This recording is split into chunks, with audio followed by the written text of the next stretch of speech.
কিরে মিলন, শুনলাম তুই নাকি মিষ্টির দোকান দিছ? ও বেটা, তাহলে দোকানে বস না কিনলি গে? কাস্টমার নাই, কাস্টমার নাই কিনলি গে? মিষ্টি নাই, মিষ্টি রে কোন আমার ফ্যাটও। ইবলিশ।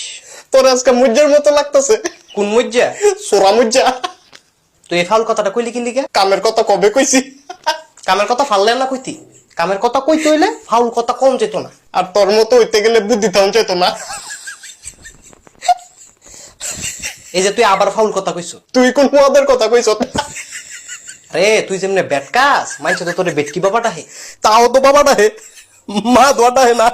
মা ডাহাই গো, তোমার নামে দক্ষিণ ভারতে বিচার দিয়া গেছে। তুমি বলে বেটা গো ডাব চুরি করে লয়ে যাও। আমার নামে বিচার দিছে। হ, কত বড় সাহস! কেন সাহসের কি আছে? বেটা গো ডাব চুরি করবা, বেটারা বিচার দিত না? কই তো কত মুরগা চুরি করছি, তোরা দি বিচার দিলি না। তুই আমাকে মুরগা চুরি করছ? ও বেটা, 4টা মুরগা।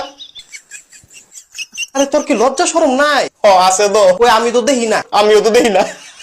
বিকালে ফিরে আসত নি, হ্যাঁ, তাইলে সময় করে মইরা যাইস গা।